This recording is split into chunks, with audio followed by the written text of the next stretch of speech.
My new phone arrived. I just have to choose it. And I gotta admit, I'm a little scared. I don't know what's worse. The Android fanboys who are gonna tear me apart for choosing an iPhone, or the Apple fanboys who are gonna tear me apart for picking the wrong one. In front of me, I've got the 16, 16 Pro, 16 Plus, and 16 Pro Max. And by the end of this, one will have replaced my trusty Galaxy Note 9. I already kind of miss my stylus. You know, I use it as a camera shutter button more often than anything else. So you can use the rear camera and remote trigger. But hey, I'm not gonna need that because across the whole lineup, we get Apple's camera slider control button thing that I've heard about, but haven't actually gotten a chance to use yet, in spite of the fact that a shocking number of people here at the office have already upgraded to these phones. Dude, Andy whipped his out on my recent trip. Bella, you've already got one? You guys are crazy. And we'll talk about that. But first, let's decide whether a titanium versus aluminum chassis is worth the additional money, not to mention the extra accessories that are included with the Pro. Sorry, I'm just kidding. They all just come with a standard USB-C to USB-C cable and a SIM removal tool. Even though the Pro models do support USB 3 transfer speeds with their Type-C port, they still only come with a USB 2 capable cable because Apple wants you to spend a bunch of money on a cable. I mean, Apple wants to save the planet by including less copper, one cable at a time.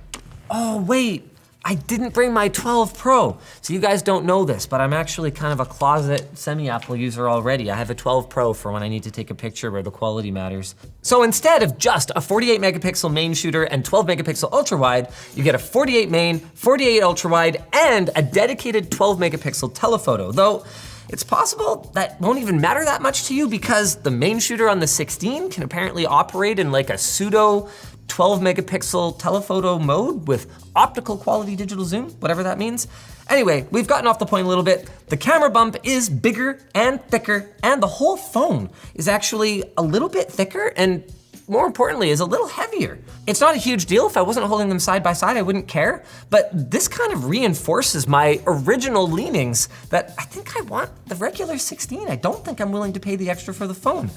It took me until now, and I've actually had them on for about 10 minutes while I did retakes, to notice the thinner bezel. I totally forgot about it. It's nice. Aluminum titanium don't really feel that different to me. Am I missing something here? There's also a slight size difference between the two. Aside from just the bezels? Yeah.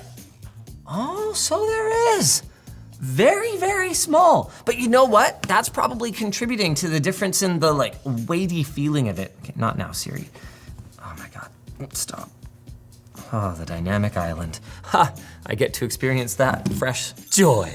But I'm probably gonna get to that more in the full review over on LTT. For now, I wanna talk about a feature that genuinely excites me, and that is the action button. It's not strictly speaking new. We already saw it on the 15 Pro series, but it's new to the regular 16, meaning this is the cheapest you've been able to get an action button, which is essentially just a macro that can be programmed for all kinds of cool things. So you hold to ring by default, but it can be configured to launch various apps, perform a variety of system functions. Oh my God, this menu is terrible. Just give me a scrollable list. What the hell is wrong with you?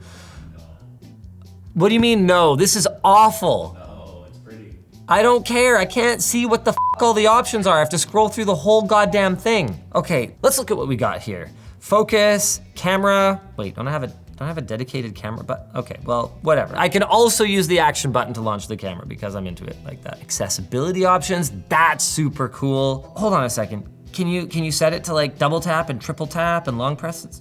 No. Oh, well, fine. I'm gonna go with flashlight. Yeah, buddy. Wait, what? Oh, I gotta hold it. Oh, can you configure it to be a toggle? No.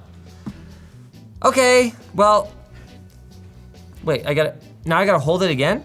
Okay, well, progress. New across both models though, is the camera control. I don't know whether to call it button or slider, or I'm gonna call it interface. So you press it once and it launches the camera. Press it again, boom, you've taken a picture. That was pretty darn fast. Was it that much faster than the double click on my Note 9 and then pressing a volume button? I don't know, but it was definitely fast. And it does more than just that. I can do a light press. Ooh, that is a really light press. and I can adjust my zoom. That is, why does Apple scroll everything backwards? Why do they do that? Does this not feel backwards to you? You're like a lifelong Apple user. It's natural, you're pushing it away or bringing it towards you. It's left and right. It's not away or toward you. The bigger issue is that compared to pressing the screen, clicking the button causes a little bit more camera shake. So one of our camera guys, Andy, who already got himself a 16 Pro, is like, yeah, I'm not gonna use it. I'm just gonna use the on-screen button. Wow, it really doesn't seem more convenient. It would need to be here. Has anyone talked about the location of this button yet? I don't know, Apple. I think you missed the mark by like 2 centimeters. Wow. I can almost read the LTT on that cable tie. I could probably find the Easter eggs that incriminated Casetify on your laptop. This is awesome. The only problem for selling me a Pro is that the regular 16 is also like freaking awesome. I don't think I've seen anything yet to convince me to go with the Pro. So right now, we're comparing, crappy digital zoom to optical zoom. Oh, dude, you look like trash. But here, look at that. Glorious. Okay, regular 16, you're making him look too glorious right now. Stop it. That's the rare shiny bell. It's because they're touching. They're not touching. The point is, that's a lot better. Enough to spend another couple $100? I don't know. Especially when you could spend that money on our sponsor, dbrand. What are they featuring today? Oh, it's the new applicator thing for the screen protector. Okay, I saw their videos of this. What's this Pixel? This is all Pixel stuff. What's this doing? Yeah, we don't have the iPhone ones, but we do have a Pixel, and these are so easy that you can apply them with a blindfold on. Pyramid logo at the top and pull tab near the charging port. All right. Oh, buddy. Swipe, wait 5 seconds. Remove the tray. I peeled the whole thing off. Am I an idiot? Oh, dude, the glass is on it. It's so easy, I didn't know I successfully did it. And this level of perfection can be yours with the Prism 2.0 at shortlinus.com. We're gonna have that linked down below. Both of them support new photographic styles. You can change your undertones.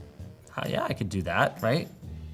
I'm sure my kids would love this, One of the other big differentiators for the camera is support for 120 frame per second 4K recording on the Pro models. And one of Apple's justifications for this, like why you would ever need that, is 120 FPS can actually be perfectly reduced to any other frame rate that you would want to use. And I remember having a conversation with one of our old camera guys, Brandon, like 8 years ago. I was like, yeah, we should just shoot everything at 120 because then we can upload at any frame rate we want. And he was like, that's the stupidest thing I ever heard, Linus. You wouldn't get the proper feel during panning shots that you get from like that cinematic 24 frames per second. So we're gonna put that to the test. Oh, since we're in here, this audio mix stuff is kind of cool. You can change it to either sound like a standard phone camera or like more like you were in a treated studio or whatever else.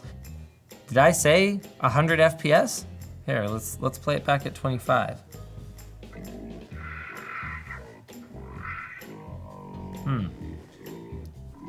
Yeah, that's not what I meant by that. Well, I'm sure there's a way to do that, and I will either figure that out for the full review or I will not care about it because I don't care about it. Let's talk about what's under the hood. Both the Pro and non-Pro are getting A18 class silicon, which is an improvement from last generation where non-Pro users got last gen silicon. But we're getting an A18 Pro versus a regular A18, the main difference between which seems to be a slightly more powerful GPU, a bit more cache, an upgraded display engine, as well as image signal processor and video encoder, all of which are supposed to contribute to more of those pro video features like that high refresh rate 4K recording. I don't know if any of those things are the kind of thing that the average person is likely to miss day to day.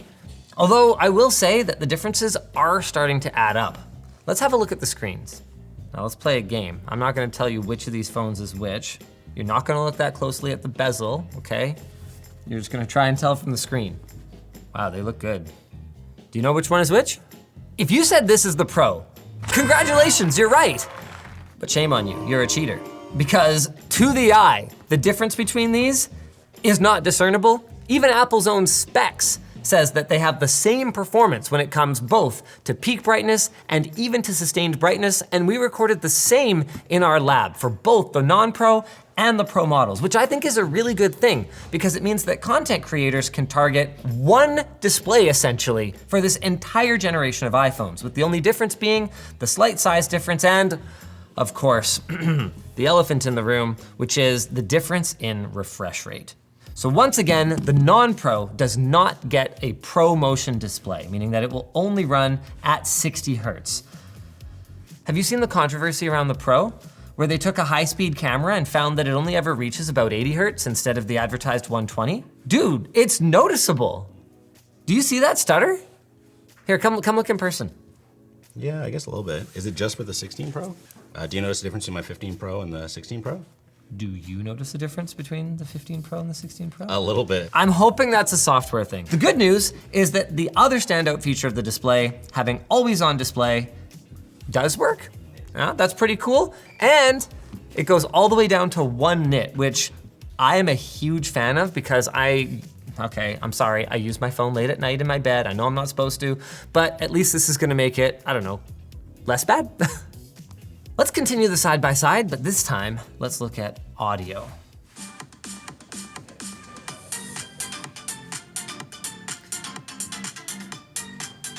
That is an incredible amount of rumble for a tiny little phone speaker.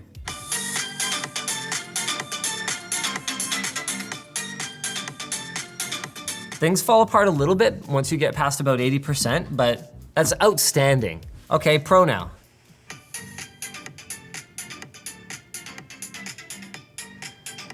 Do you hear that? It almost sounds like it has like a bit of subwoofer rumble. That should be impossible.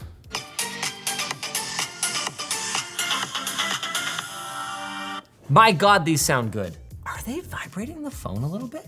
Dude, it almost feels like a little bit of that sensation of bass. Like, have you heard of the Basslet? It's like a wearable device that's supposed to kind of like vibrate your wrist a little bit to make you feel more bass. It wasn't that effective. But if they're doing something similar on this, it's working. I can't, to my ears, tell the difference between these two. They both sound flipping awesome though. They both have Wi-Fi 7, so that's a non-factor. They both get the ceramic shield, which is apparently Apple's toughest glass ever, and it was already freaking amazing. They both get satellite messages, both outgoing and from a select contact, emergency contact, incoming, and they both have sensors that detect if you've been in an accident and will call 911. I guess the last thing is for me to look at the ergonomics of the different sizes, make a final call here. I guess now's a good opportunity to talk about base models and pricing. Apple is still shipping phones.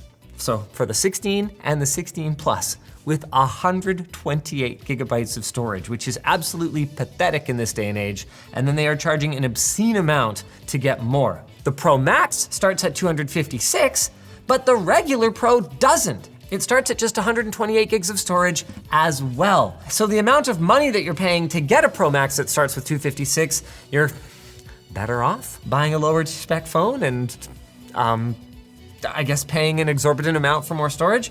I mean, it's no secret why Apple's doing this. Their customers will pay it, and they will then turn around and pay them even more for an iCloud subscription so that they have somewhere to put all of their stuff. But it's very frustrating for me, and it does make the decision more complicated because I feel like no matter which one I get, I'm kind of paying a lot more than I'm really comfortable with. It's not necessarily about whether I can afford it or not, it just bothers me. Like, they start over $1,000. So what? In for a penny, in for a pound? Do I just go Pro? You can still buy last generation iPhones and they're still gonna get like, 5, 6, 7 years of software support anyway, so that's actually a viable option on the iOS platform. I can see why people wouldn't wanna upgrade these things very often, dude. You run into so many people that are like still using their iPhone 8 or whatever, and it's like, yeah, because the lineup is so confusing now.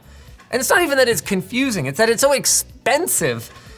Weighing these different options against each other, it's like stressful. They even all kind of look the same on the table in front of me.